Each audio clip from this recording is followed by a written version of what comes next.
কালকে এই চেহারা কি দেখাবেন আল্লাহকে? জান্নাত এত সহজ? সহজ ছিল, কঠিন বানায় ফেলছি। জান্নাত তো সহজ ছিল এই উম্মতের জন্য, জান্নাত তো বানানোই হয়েছিল এই উম্মতের জন্য। যদিও আমার কথা একমত হবে না মনে হয় কেউ। কিয়ামতের মাঠ কায়েম করবে কেন জানেন? আমি লিখি নাই, কেউ লেখছে, আমি পড়া বলতেছি। শুধু বন্ধুর শান দেখানোর জন্য, শান আর মান। মুহাম্মদুর রাসূলুল্লাহ শান দেখানোর জন্য কিয়ামতের মাঠ হবে। নাইলে তো ডিসাইড আগেই হয়ে গেছে, কে কোন দিকে যাবে ওটা তো ডিসাইড আগেই হয়ে গেছে। চেকিং তো কয়েক জায়গায় শেষ হয়ে গেছে। প্রথম তো মৌতের সময় চেকিং একবার হয়ে গেছে। নাইলে উখরুজি আইয়াতুহান নাফসুত তাইয়্যিব কেন বলতো? উখরুজি আইয়াতুহান নাফসুল খাবিস কেন বলতো? ডিসাইড তো এইখানেই হয়ে গেছে। ডিসিও ডিসাইড তো কবরই হয়ে গেছে। জবাব দিতে পারবে দিতে পারবে না, ডিসাইড তো কমপ্লিট, ঠিক না? ৮০% মুসলমান রমজানের অবমূল্যায়ন করে।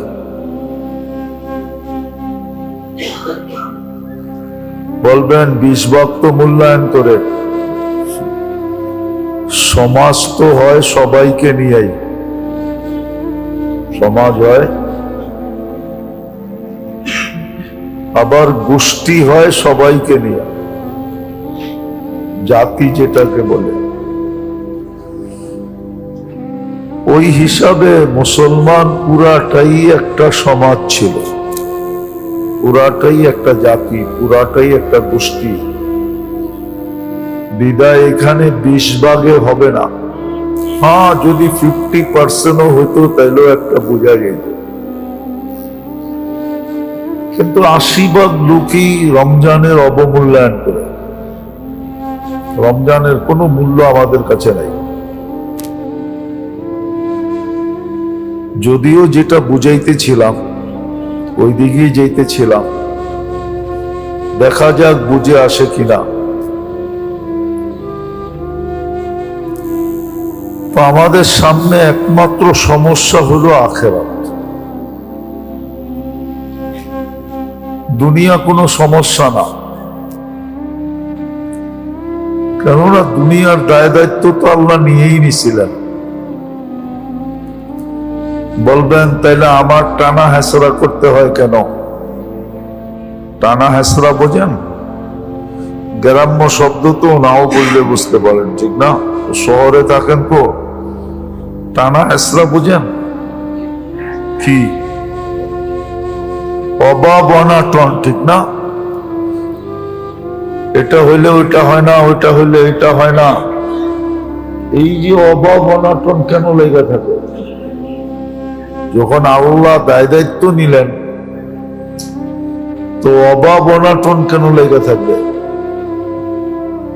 হ্যাঁ, আল্লাহ দায় দায়িত্ব নিছিলেন বটে, কিন্তু একটা শর্তও দিছিলেন। কুন কামা উরিদ আকুন লাকা কামা তুরিদ বলে দিছিলেন, আমি যেমন চাই তেমন চলো, তুমি যেমন চাও তেমন চালামো। আমি যেমন চাই তেমন, তুমি যেমন চাও তেমন তোমাকে চালামো। আমি যেমন চাই তেমন চলো।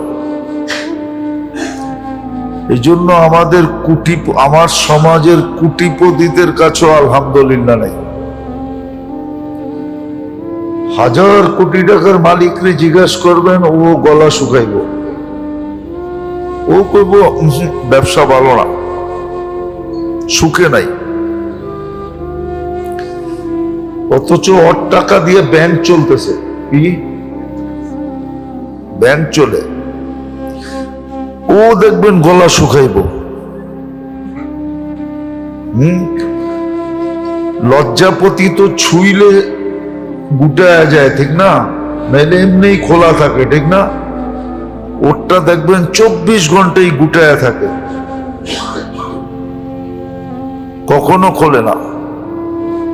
আল্লাহ ওয়াদা করছিল কুল্লি কামা উরিদ, আমি যেমন চাই তেমন চলো, আকুল্লাকা কামা তুই, তুমি যেমন চাবে তেমন তোমাকে চালাবো। তো দায়িত্ব নেওয়ার সাথে সাথে এই শর্তটাও দিছিলেন, কিন্তু আল্লাহর মানবেন না আপনি, আর আপনাকে আল্লাহ ইচ্ছা মতো চালাবে, এটা মুসলমানের ব্যাপারে না। মুসলমানের ব্যাপারে যেটা বললাম ওটাই সত্য, যে আমি যেমন চাই তেমন চলো, তুমি যেমন চাবে আমি তেমন চালাবো, কোনো ভুল হবে না।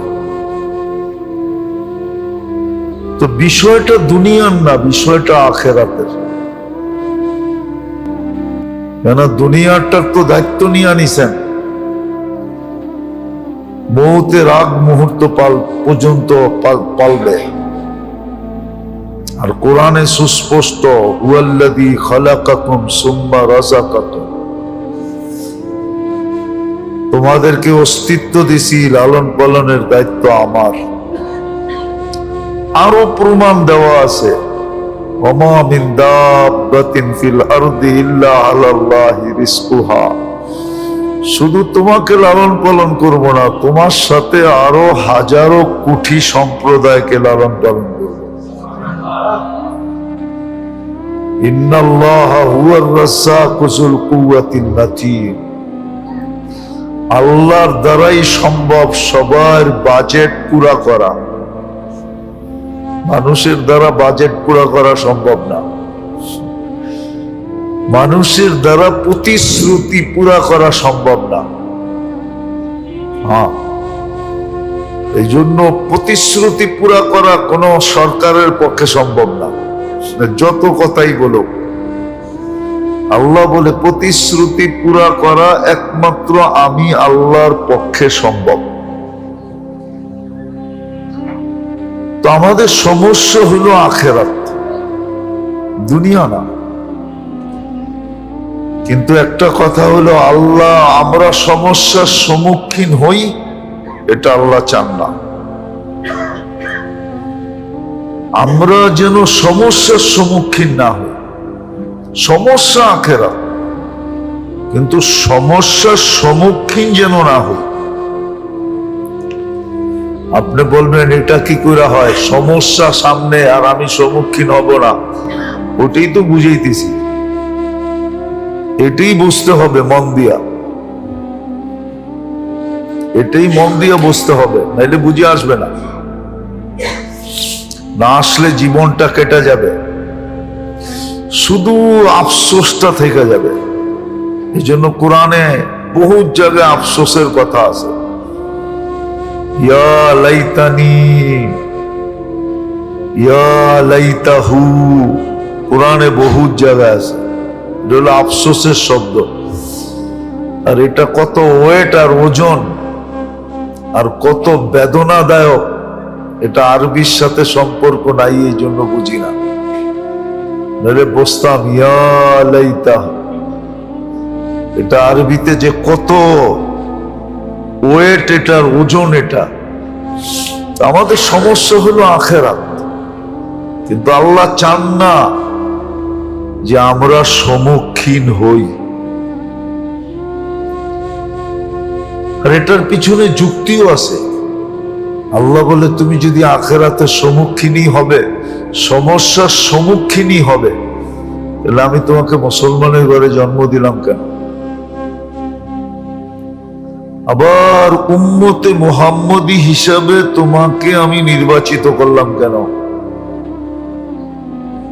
প্রথম যুক্তি তো এই দুইটা। তাহলে তোমাকে মুসলমান বানাইলাম কেন? তোমাকে উম্মতে মুহাম্মদী বানাইলাম কেন? তৃতীয় হলো, তোমাকে এই সুযোগগুলা দিলাম কেন? সুযোগগুলা তো এই জন্যই দিলাম যে তুমি যেন সমস্যার সম্মুখীন না হও। সমস্যা হবে কিন্তু সম্মুখীন হবে না। এই জন্য কিতাবে পাওয়া যায়, সুস্পষ্ট পাওয়া যায়, কিয়ামতের মাঠ হবে, কিন্তু কিছু লোক এটার সম্মুখীন হবে না। হাদিসে আছে 7 দলের 7 প্রকারের লোক হবে না। এরা তো আরশের নিচে বসে থাকবে। যখন সারা দুনিয়া এতটুক তাপমাত্রার ভিতরে থাকবে, কেন কিয়ামতের দিন সূর্য 1.5 কিলোমিটার মাথার উপর থেকে তাপ দিতে থাকবে। এখন কয় কিলোমিটার দূরের থেকে তাপ দেয়? বলেন না, 9,30,00,000 মাইল দূরের থেকে। গত বছর সর্বোচ্চ তাপমাত্রা বাংলাদেশে কত ছিল? 42, ঠিক না? কত দূরের থেকে? আর যখন 1.5 কিলোমিটার মাথার উপর থেকে তাপ দিবে তখন মাত্রা কত হবে? আছে কোনো শিক্ষিত লোক বাংলাদেশে, কোন ডক্টরেট ওয়ালা আমারে হিসাব করে বুঝিয়ে দিবে যে 1.5 কিলোমিটার থেকে 9,30,00,000 মাইল দূরের থেকে 1.5 কিলোমিটার উপর থেকে আসলে তাপমাত্রা এতটুক হবে? আছে কোন ম্যাথমেটিক্স এর প্রফেসর বুঝিয়ে দিব এতটুক হবে? তো বাহিরে তো এতটুকু তাপমাত্রা হবে, আরশের নিচে 6 দল বসে থাকবে। ওটার 7 দল, ওটার ভিতরে যুবকও থাকবে, বৃদ্ধও থাকবে, নারীও থাকবে, পুরুষও থাকবে, ধনীও থাকবে, গরিবও থাকবে, শিক্ষিতও থাকবে, অশিক্ষিতও থাকবে। হ্যাঁ, রাজা বাদশাহও থাকবে, আবার প্রজাও থাকবে, মালিকও থাকবে, চাকরও থাকবে, হইতে পারে সারেও থাকবে, আবার পিউনও থাকবে। সারে দেখা পিউন রে বলবে তুই এই জায়গায়, বলবে আল্লাহ দিছে, কর্ম কি, আপনারে যে বসাইছে আমারও সে আইনা বসায় দিছে। বুঝা গেল কিছু লোক সম্মুখীন হবে না, কিছু লোক সম্মুখীন হবে না, বরং পর্যালোচনা করলে দেখা যায়, পর্যালোচনায় বোঝা যায়, অ্যানালাইসিস করলে বোঝা যায়। হ্যাঁ, সম্মুখীন হবে তো দূরের কথা, প্রটোকল আসবে তাকে নিয়ে যাওয়ার জন্য। ইস্তেকবাল হবে, ইস্তেকবাল, ইস্তেকবাল বোঝেন? ইস্তেকবাল হবে তার জন্য, ইস্তেকবাল আসবে, ইস্তেকবালের প্রতিনিধি আসবে, স্বাগত জানায়া নিয়ে যাওয়া হবে। তো যেটা বুঝাইতেছিলাম, সমস্যা কিন্তু আমাদের আখিরাত, কিন্তু এই সমস্যার সম্মুখীন হইতে দিতে চান না আল্লাহ আমাদেরকে। আল্লাহ চান যে তোমরা যেন সারা দুনিয়া সম্মুখীন হয় হোক, তাতে আমার কোনো আপত্তি নাই, কিন্তু তোমরা যেন সম্মুখীন না হও। তোমরা সম্মুখীন হইলে তাহলে আর মুসলমানের ঘরে জন্ম দিয়ে লাভ হইল কি? বন্ধুর উম্মত বানায় লাভ হইল কি? রমজানের মতো সুযোগ যে তোমাদেরকে দিলাম, এটা দিয়ে লাভ হইল কি? যেমন রমজানের মতো সুযোগ দিলেন, যদিও আমাদের কাছে অ্যানালাইসিস নাই। আবারও বলতেছি, রমজানের গুরুত্ব, মহত্ব, বড়ত্ব, রমজানের কদর আমাদের কাছে নাই, এই জাতির কাছে নাই, বর্তমান জাতির কাছে নাই। এক সময় ছিল।